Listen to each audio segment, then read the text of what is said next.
തൃപ്പങ്ങോട്ട് അമ്പലത്തിലെ പൗർണമി ഉത്സവം വരെയല്ലേ, അവിടെ രാധ വരും പൂർണ്ണ കുമ്പെടുക്കാൻ.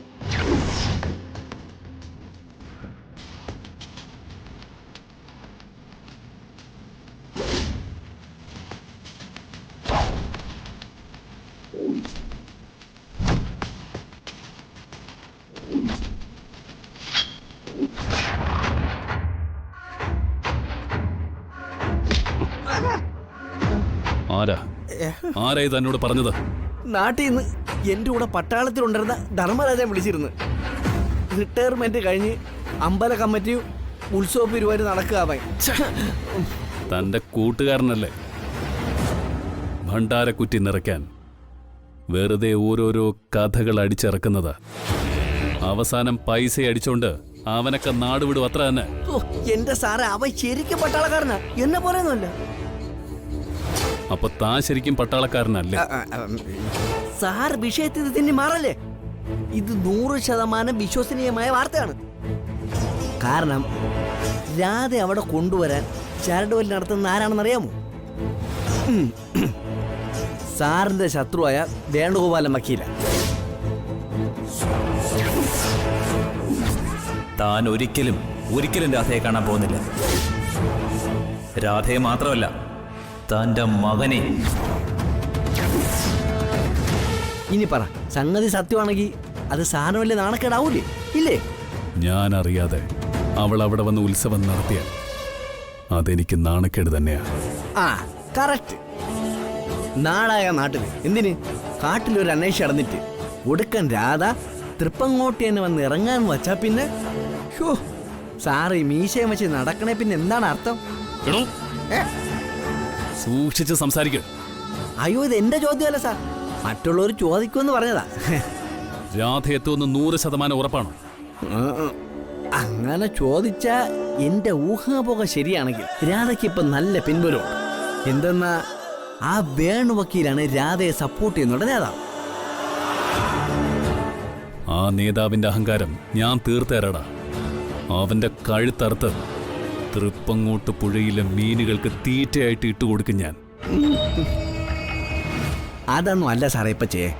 എന്റെ അഭിപ്രായത്തിൽ സാറ് രാധയെ കണ്ടെത്തി സ്വന്തമാക്കിയിട്ട് വേണം തൃപ്പങ്ങോട്ടേക്ക് കാലുകുത്താൻ. അതല്ല, രാധ ഒറ്റയ്ക്ക് ചെന്നാൽ തൃപ്പങ്ങോട്ടുകാരുടെ മുഴുവൻ പിന്തുണയും രാധയ്ക്കായിരിക്കും എന്നുള്ള ഉറപ്പാ. ആ ദേശത്തെപ്പറ്റി തനിക്ക് എന്തറിയാടോ? അവിടത്തെ കിരീടം വയ്ക്കാത്ത രാജാവായി ഈ മേഘനാഥൻ. ആ വക്കീലിനെ കൊന്നാ മതി, പിന്നെ എന്നെ കാണുമ്പോ ഓച്ചാനിച്ച് വണങ്ങി നിൽക്കും സകല ഏറാമൂളികളും. അത് തെറ്റ്. അവര് ചിലരെങ്കിലും സാറിനെ എതിർക്കാൻ വേണ്ടി നിൽക്കുന്നവരല്ലേ. ഇവിടെ ഈ വീട്ടിൽ വന്ന് ചിലരെങ്കിലും വെല്ലുവിളിച്ചിട്ട് പോയത് ഓർമ്മയുണ്ടല്ലോ സാറിന്?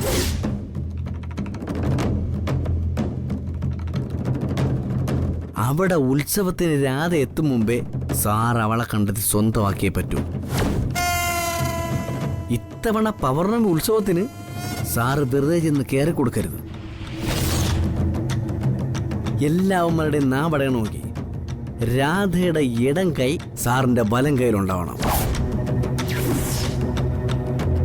ആ ദേശത്തുകാരുടെ മനസ്സിലെ രാജ്ഞിയാ രാധ. രാജാവായി സാറിനെ അവർ അംഗീകരിക്കണമെന്നുണ്ടെങ്കിൽ രാധ സാറിന്റെ ഒപ്പം തന്നെ ഉണ്ടാവണം. അതും ഉത്സവത്തിന് പോകും മുമ്പേ തന്നെ.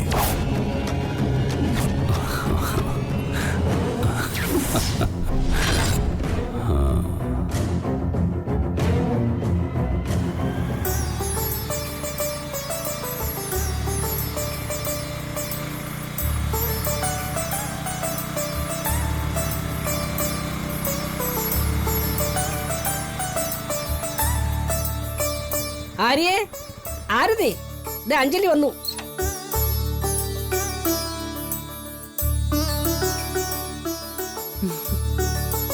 Good morning.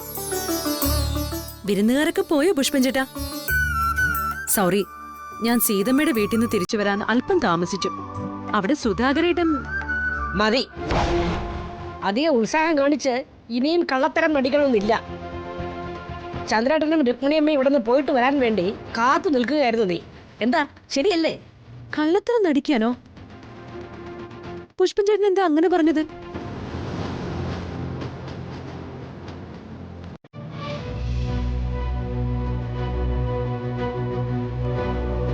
മതി മോളെ ഇനിയും അഭിനയിക്കുന്നത്. ഇവിടെ എല്ലാവരും എല്ലാം അറിഞ്ഞു കഴിഞ്ഞു. എന്തറിഞ്ഞു? പ്രസാദും അഞ്ജലിയും ഭാര്യ ഭർത്താക്കന്മാരല്ല എന്ന്. ബാക്കി ഞങ്ങള് പറയാം.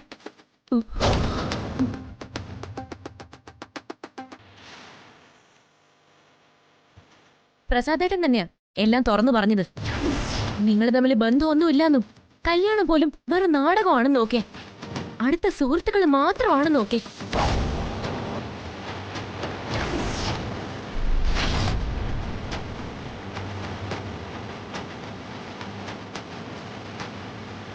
എന്തിനു വേണ്ടിയായിരുന്നെങ്കിലും ഇത്രയും വലിയൊരു നാടകം വേണമായിരുന്നു ചേച്ചി.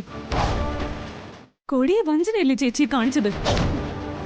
മോളെ, ഞാൻ നിന്റെ ജീവിതം നശിച്ചു പോകാതിരിക്കാൻ വേണ്ടിയായിരുന്നു ഇതൊക്കെ ചെയ്തത്. ഒന്നും മനഃപൂർവ്വമായിരുന്നില്ല. അപ്പൊ ചേച്ചിയുടെ ജീവിതം അതേക്കുറിച്ച് ഓർത്തില്ലല്ലേ? ഇത്രയും നാള് ഒരാളുടെ ഭാര്യയായി അഭിനയിച്ചിട്ട് നാളെ വേറെ ആരെങ്കിലും ചേച്ചിയെ പൂർണ്ണ മനസ്സോടെ ഭാര്യയായി സ്വീകരിക്കുവോ? ഇല്ലല്ലോ. എന്റെ ജീവിതത്തെക്കാൾ എനിക്ക് വലുത് നിങ്ങളുടെ ജീവിതമാ. അതേ ഞാൻ ആലോചിച്ചുള്ളൂ. മനഃപൂർവ്വം ആരെയും കബളിപ്പിക്കണമെന്നോ ചതിക്കണമെന്നോ ഒന്നും വിചാരിച്ചിട്ടൊന്നും അല്ല. വിഷമിപ്പിച്ചെങ്കിൽ ഐ എം സോറി. ചേച്ചി ഞങ്ങളോട് ക്ഷമയൊന്നും പറയണ്ട. ശരിക്കും പറഞ്ഞ എല്ലാത്തിനും കാരണക്കാരി ഞാനാ. ഞാൻ കാരണം ചേച്ചിയുടെ ജീവിതം കൂടി തകർന്നല്ലോ എന്നോർത്തുള്ള വിഷമം മാത്രമേ എനിക്കുള്ളൂ. അതൊന്നും സാരമില്ല. ഇപ്പോഴീ വാർത്ത കേട്ടപ്പോ സത്യം പറഞ്ഞ വലിയൊരു ഭാരം നെഞ്ചിൽ നിന്ന് ഇറങ്ങിയതുപോലെയാ തോന്നുന്നത്. എല്ലാവരുടെയും മുമ്പില് അഭിനയിച്ചു മടുത്തു ഞാൻ. എന്നാലും എന്തൊരു അഭിനയമായിരുന്നു. ഭാര്യയും ഭർത്താവുമായി ഓസ്കാർ കിട്ടേണ്ടതാ രണ്ടാൾക്കും. അതെ, അനവസരത്തിൽ കോമഡി പറയാൻ നിൽക്കണ്ട. വാ, അകത്തോട്ട് കയറാം.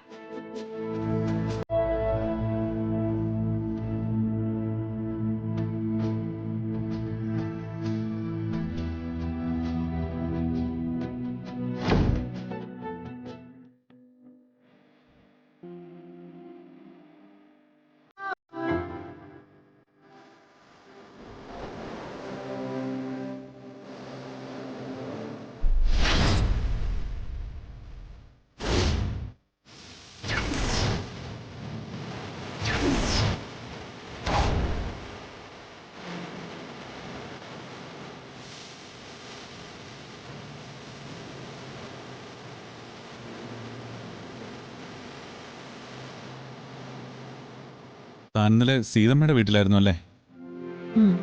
ഇവിടെ നടന്ന കോലാഹലങ്ങളെല്ലാം അറിഞ്ഞല്ലോ. താൻ എന്നോട് ക്ഷമിക്കണം. ഒടുവിൽ എല്ലാം എനിക്ക് തുറന്നു പറയേണ്ടി വന്നു. വേറൊന്നും കൊണ്ടല്ല, ഞാനും താനുമായുള്ള ബന്ധം വളരെ മുമ്പേ തുടങ്ങിയതാണെന്നും അച്ഛൻ നമ്മുടെ കുഞ്ഞാണെന്നൊക്കെ പറഞ്ഞാൽ പിന്നെ എങ്ങനെയാ പിടിച്ചു നിൽക്കുക? അതും സ്വന്തം അച്ഛനും അമ്മയും. തുറന്നു പറയുക മാത്രമേ എനിക്കെപ്പോൾ നിവൃത്തി ഉണ്ടായിരുന്നുള്ളൂ. സാരമില്ല, എനിക്ക് മനസ്സിലാവുന്നുണ്ട്.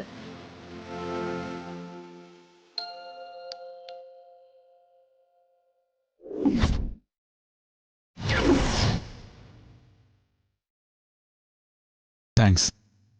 തനിക്കെന്നെ മനസ്സിലാവുന്നത് താൻ എൻ്റെ നല്ല ഫ്രണ്ടായതുകൊണ്ടാ. ആ ഫ്രണ്ട്ഷിപ്പിന്റെ ബലമുള്ളതുകൊണ്ടാ നമ്മളെ മറക്കാതെ ഇത്രയും നാളും ജീവിക്കാൻ പറ്റിയത്. അതെ, ഞാൻ കാരണം കൃഷ്ണേട്ടന്റെ ജീവിതത്തിന് ഒരു കുഴപ്പവും സംഭവിക്കരുതെന്നേ എനിക്കുള്ളൂ. താനെന്താ വിളിച്ചത്? കൃഷ്ണേട്ടാന്നോ? അത് അത് അറിയാതെ എന്തോ നാവിന്ന് വന്നുപോയതാ. ഐ എം സോറി പ്രസാദേട്ടാ. സാരമില്ല.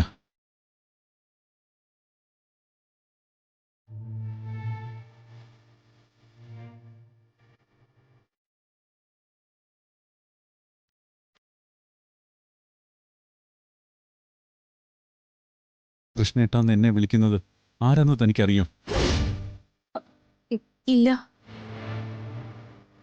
ഒരിക്കൽ താൻ എന്നോട് ചോദിച്ചിട്ടില്ലേ ആരെങ്കിലും പ്രണയിച്ചിട്ടുണ്ടോന്ന്? അങ്ങനെ ഒരാളുണ്ടായിരുന്നു. അവളുടെ പേരാണ് രാധ.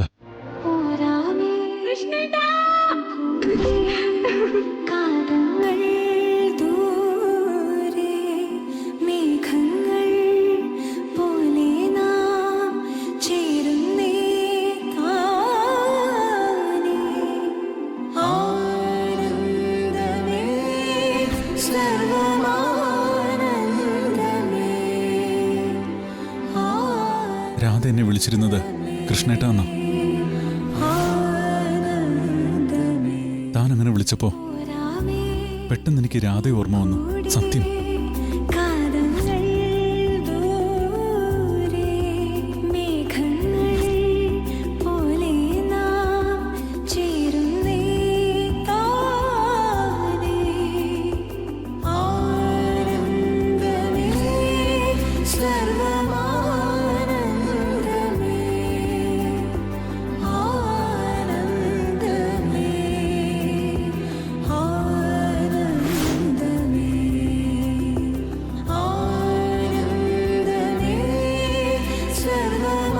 അമ്മേ,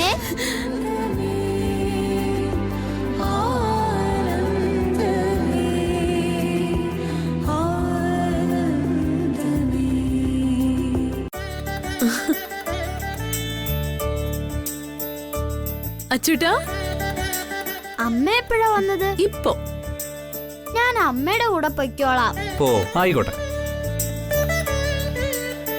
അമ്മ മതി എന്നെ സ്കൂളിൽ കൊണ്ടാക്കാൻ. ശരി. ഞാനിവനെ റെഡിയാക്കിയൊന്നും അത്ര പിടിച്ചിട്ടില്ല. ഏട്ടത്തി എന്നെ വേണമെന്ന് വാശിയായിരുന്നു. ഏട്ടത്തിയോ? അതെ, എല്ലാം ഞങ്ങൾ അറിഞ്ഞു. പക്ഷേ ഏട്ടത്തി എന്നുള്ള ഈ വിളി മാറ്റാനൊന്നും പറഞ്ഞേക്കരുത്. വലിയ ബുദ്ധിമുട്ടാ.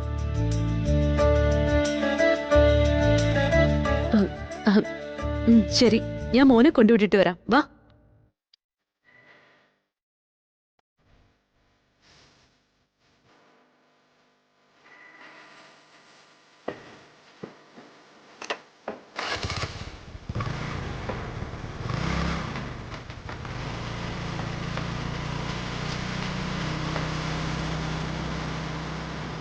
ഏട്ടാ, ഏട്ടന് അഞ്ജലി ഏട്ടത്തിയേക്കാൾ നല്ലൊരു പെണ്ണിനെ വേറെ ഒരിക്കലും കിട്ടാൻ പോകുന്നില്ല.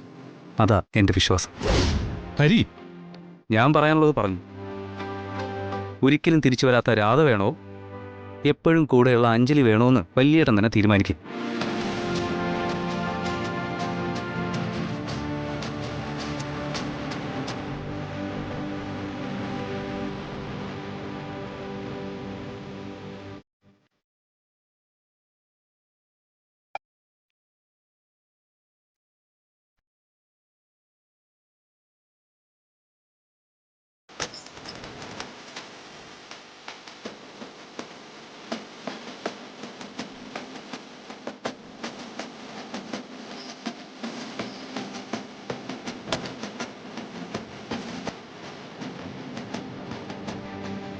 ഹരി പറഞ്ഞത് നീ അറിഞ്ഞോ? അഞ്ജലിയേക്കാൾ നല്ലൊരു പെണ്ണിനെ എനിക്കിനി കിട്ടില്ലെന്നാ. എനിക്ക് ആ കുട്ടിയോട് അകൽച്ചയോ വിരോധമൊന്നുമില്ല. എന്നാലും ഉള്ളിൻ്റെ ഉള്ളിൽ ഞാൻ ആഗ്രഹിക്കുന്നത് രാധയ്ക്ക് കൃഷ്ണൻ, കൃഷ്ണന് രാധ എന്ന് പറഞ്ഞ് കേൾക്കാനാ. പക്ഷേ ഈ വീട്ടിലുള്ള എല്ലാവരുടെയും മനസ്സിലും എനിക്ക് ചേരുന്ന പെണ്ണ് അഞ്ജലിയാണെന്ന് ഉറച്ചുപോയി. രാധയെ ഒരിക്കലും എനിക്ക് കിട്ടിയില്ലെങ്കിലും ഒരു കുഴപ്പമില്ലെന്ന മട്ട്. അതെന്റെ തെറ്റല്ല, നിന്റെ മാത്രം തെറ്റാണ്. ഒരിക്കലും എന്റെ മുന്നിൽ പ്രത്യക്ഷപ്പെടുന്നില്ല എന്ന് നീ കാണിക്കുന്ന തെറ്റ്. അഞ്ജലിയുടെ ഭർത്താവായി അഭിനയിക്കാൻ ഞാനെടുത്ത തീരുമാനം ഒരിക്കലും നിന്നെ ബാധിക്കരുതെന്ന് മനസ്സിൽ ഉറപ്പിച്ചിരുന്നതാ. നീ ഏത് നിമിഷം എന്റെ മുന്നിൽ വന്നാലും ഞാൻ ഇവരോടൊക്കെ ഉറക്കെ വിളിച്ചു പറയുമായിരുന്നു, ഇതാണ് എൻ്റെ രാധയെന്ന്, എൻ്റെ പെണ്ണ് ഇവളാണെന്ന്. ഇപ്പൊ പക്ഷേ നിനക്ക് പകരം എല്ലാവരും അവളെയാ എൻ്റെ ഭാര്യയായി ആഗ്രഹിക്കുന്നത്. പക്ഷേ ഒരിക്കലും നീ വിഷമിക്കരുത്. എന്തൊക്കെ സംഭവിച്ചാലും, എത്ര നാള് നീ ഏതിരുട്ടിൽ മറിഞ്ഞിരുന്നാലും ഈ കൃഷ്ണൻ നിന്റേത് മാത്രമാണ്, എൻ്റെ രാധയുടേത് മാത്രം.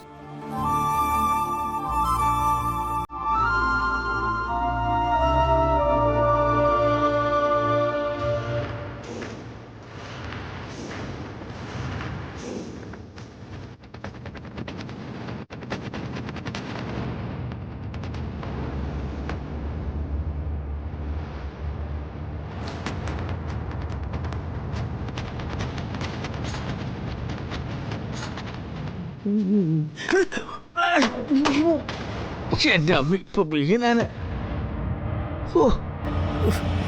ഈ പണ്ടാര ആരെ ഇവിടെ കൊണ്ടുവന്ന് വെച്ചത്? ഞാനാ കൊണ്ടുവച്ചത്. കണ്ണും മൂക്കുമില്ലാതെ നടന്നു വന്നിട്ട് അതിനെ വെറുതെ പഴി പറയണ്ട. ഓ, ഞാൻ ഒന്നും പറയുന്നില്ലേ. ഇതിനകത്ത് എന്താ സാറേ ഇത്ര ഭാരം വരെ? പണം കെട്ടുകെട്ടായിട്ടുള്ള കറൻസി നോട്ടുകളാണ്. എന്റെ അമ്മ, ഇത്രയും പണമോ? ഉം. അത് തന്നെ സാറേ, ഇത്രയും പണം എന്താ ആവശ്യത്തിന്? പറയാം. അതിനു മുമ്പ് താൻ ആ ചിത്രം ഇങ്ങിതാ നോക്കട്ടെ.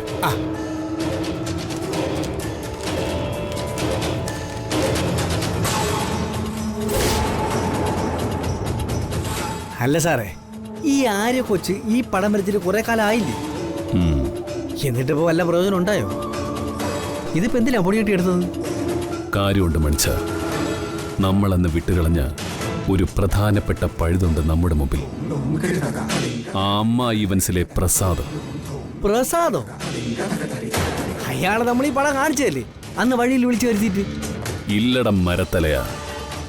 ഈ ചിത്രം മാത്രം നമ്മളന്ന് പ്രസാദിനെ കാണിച്ചിട്ടില്ല. ആ ശരിയാണല്ലോ, അന്ന് നമ്മൾ ദർശനരെ സൗഭാഗ്യരെ പടം മാത്രമല്ലേ പ്രസാദിനെ കാണിച്ചിട്ടുള്ളൂ. ഓരോ തിരക്കിനിടയിൽ ഇക്കാര്യം മറന്നു കിടക്കായിരുന്നു ഞാൻ.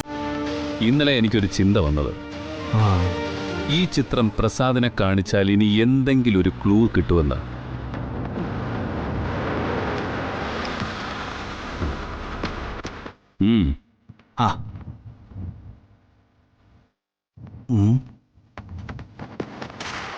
ഇതാരാണാവോ എഴുന്നള്ളിയത്? ഇത് നാട്ടിലുള്ള വണ്ടിയാണല്ലോ. ഇതാ ജയനല്ലേ, സാറിന്റെ വിശ്വസ്തനായിട്ടുണ്ടായിരുന്ന പഴയ ഡ്രൈവർ.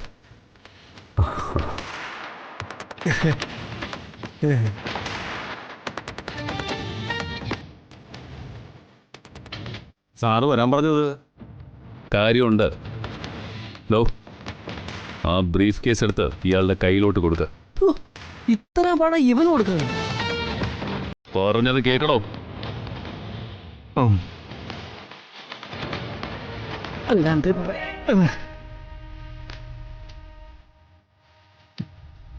നീ ഈ പണം തൃപ്പങ്ങോട്ട് നീലകണ്ഠന്റെ അടുത്ത് എത്തിക്കണം. അയാളോടൊപ്പം നീ അവിടെ തന്നെ കാണുമെന്ന്. നമുക്കൊരുപാട് കാര്യങ്ങളൊക്കെ ചെയ്യാനുണ്ട്. അവിടെ തൃപ്പങ്ങോട്ട് മൂലസ്ഥാനത്ത് പൗർണമി ഉത്സവമല്ലേ വരുന്നത്. പൂർണ്ണ കുംഭാഭിഷേകവും ഉടവാൾ പൂജയും. അപ്പൊ സാറ് ഉത്സവം നടത്താൻ ഇത്രയും പണം സമ്മാനം കൊടുക്കാൻ പോവാണ്. ഇപ്പൊ കമ്മിറ്റിക്കാരൻ ലോട്ടറി അടിച്ച സന്തോഷമായിരിക്കുമല്ലേ? ആ, അങ്ങനെ ഒരു കമ്മിറ്റിക്കാരനും വാക്കിലിടാനല്ലടോ ഈ പണം. പിന്നെ എന്റെ വിവാഹം നടത്താനാ. കോട്ടയ്ക്കൽ മേഘനാഥന്റെയും തൃപ്പങ്ങോട് രാധയുടെയും വിവാഹം നടത്താനാ. അയ്യോ, അതാണ് രാധയെ കണ്ടുപിടിക്കാനല്ലേ നമ്മൾ ഇപ്പോഴീ പടമായിട്ട് നടക്കുന്നത്. കണ്ടുപിടിച്ചതിന് ശേഷം പോരെ കല്യാണ ഒരുക്കങ്ങള്. തനിക്ക് എന്തറിയാടോ? ഈ പടം ഉപയോഗിച്ച് രാധയെ കണ്ടെത്താമെന്നുള്ളത് പ്ലാൻ എ മാത്രമാണ്. ഇൻ കേസ് പ്രസാദിന് ഈ പടത്തിലെ രാധയെ അറിയാതെ വന്നാൽ എന്ത് ചെയ്യണമെന്ന് തനിക്കറിയാവൂ? എന്ത്? അതിനാണ് പ്ലാൻ ബി. എന്ത് പ്ലാൻ ബി? തൃപ്പങ്ങോട്ടെ ഉത്സവം നേരാവണ്ണം നടക്കണമെങ്കിൽ അവിടെ രാധ വന്നല്ലേ പറ്റൂ. എന്നെ വെല്ലുവിളിച്ച് രാധയെ കൊണ്ടുവരാനും ഉത്സവം നടത്താനുമാണ് തൃപ്പങ്ങോട്ടുകാരുടെ പ്ലാൻ എങ്കിൽ അവിടെ എത്തുന്ന രാധ ഒരിക്കലും തിരിച്ചു പോവില്ല എന്നതാണ് മേഘനാഥന്റെ പ്ലാൻ ബി. മനസ്സിലായോ തനിക്ക്? അവിടെ വെച്ച് മേഘനാഥൻ ഒരുക്കുന്ന പന്തലിൽ മേഘനാഥന്റെ മുമ്പിൽ തല കുനിച്ചു തരും രാധ. ഈ മേഘനാഥന്റെ താലിക്കായി. കേൾക്കുമ്പോ നല്ല സുഖം. പക്ഷെ ഇത് വല്ല നടക്കൂ സാറേ? അല്ല, അതായി എനിക്കൊരു സംശയം. ഒന്നും തനിയെ നടക്കില്ല മണിവർണ്ണൻ പിള്ള. പക്ഷെ ഇനി ഞാൻ നടത്തി കാണിക്കും. എന്നെ തോൽപ്പിക്കാൻ ഇറങ്ങി തിരിച്ചിരിക്കുന്ന തൃപ്പങ്ങോട്ടെ സകല മൂഢന്മാരെയും സാക്ഷി നിർത്തി ഈ മേഘനാഥൻ അവളുടെ കഴുത്തിൽ താലി കെട്ടിയിരിക്കും. അതിനി ഉറപ്പിക്കാം. എങ്കി എന്റെ സാറേ അത് മാസായിരിക്കും. പ്രേക്ഷകരെ എണീറ്റ് എന്ന് കൈയടിക്കുന്നുള്ളവരെ ഉറപ്പ്. നീ ചെന്ന കാര്യങ്ങളൊക്കെ നല്ല വെടിപ്പായിട്ട് നടത്ത്. ആവശ്യത്തിന് ആൾക്കാരെ വിളിച്ചോണം. ശരി സർ.